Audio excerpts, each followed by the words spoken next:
As much as I love the sport of boxing, its problems are innumerable. You couldn't count them on all your fingers and toes.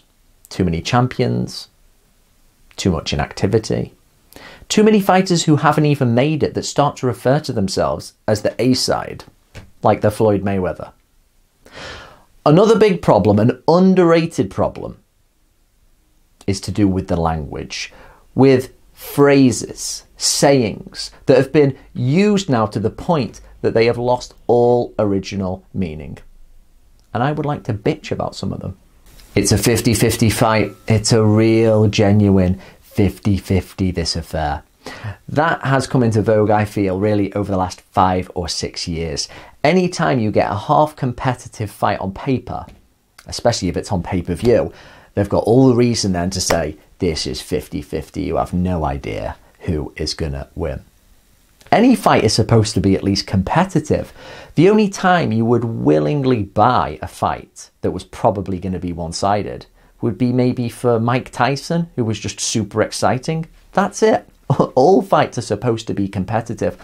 So the whole 50-50 has really been overused in recent years. I think the only time you should apply 50-50 is when we're talking about fighters we already know quite a lot about, their strengths, their weaknesses, how they do against certain styles. And so whoever they're fighting next, depending on their style, we see this as a real tough to pick interlocking of comparative abilities. We don't need to use it all the time. Next on my hit list is elite. He's an elite fighter. He's for elite opposition. That word is thrown about so much today that, I don't know, maybe there's an elite fighter on my close where I live. It's not the best example, but I've seen the word elite be used for Sean Porter at welterweight, who is a great fighter, who I love for the fact he will fight anybody. But the fact he's always come up short against the top guys, surely that disqualifies him from labelling him elite. And yet I've heard many people say they're not fighting elite competition like Sean Porter. It's like, no, use your brain. That's not an elite fighter. Elite means the rare. It means the top of the top. It means possibly not even the best guys in each individual weight class. It means just a handful of guys in the whole of boxing. Elite really has lost meaning. Something of an echo of elite is generational. He's a once-in-a-generation talent. He's a real generational fighter. And yet today we have a few fighters who have already been referred to as once-in-a-generation talents. How's that even possible? How can you have multiple once-in-a-generation talents fighting at the same time? It doesn't make any sense. And how long are these generations?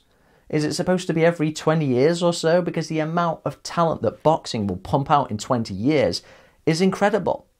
Before Lomachenko got beat recently, he was referred to as a once-in-a-generation talent. There certainly is a lot of once-in-a-generation talent going on at the exact same time. It happened with Pacquiao and Mayweather, who of course fought each other. Another phrase which has been used to the point that it's just illogical, and it has lost pretty much all meaning. And perhaps the most vague and stupid of all these phrases and sayings is Hall of Fame. People ask, are we looking at a Hall of Fame fighter here? Could this active fighter in 10 years or so make it into the Hall of Fame? Well, what the Hall of Fame's criteria is up for discussion. We have a big disparity in terms of the quality of fighters it accepts. If you've got a Hall of Fame that accepts the likes of Harry Greb, Sam Langford, Muhammad Ali, unbelievable towering legacies, and also accepts Barry McGuigan, it's like, what's going on here? Is this just the give medals to everybody to make them feel better era that we're living in?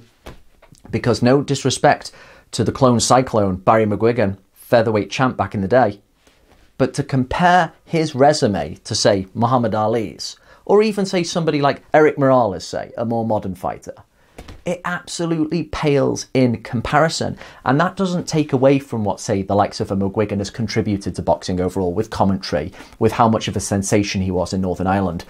But are we talking pure credentials here? Because the gap is unbelievable there. So when someone says, is this a Hall of Fame fighter? It's like, well, what do you mean? Where are the markers here? Because the difference in quality of records between the guys who were in there is night and day. Bitch over, what do you find to be some of the most annoying phrases and sayings in boxing today?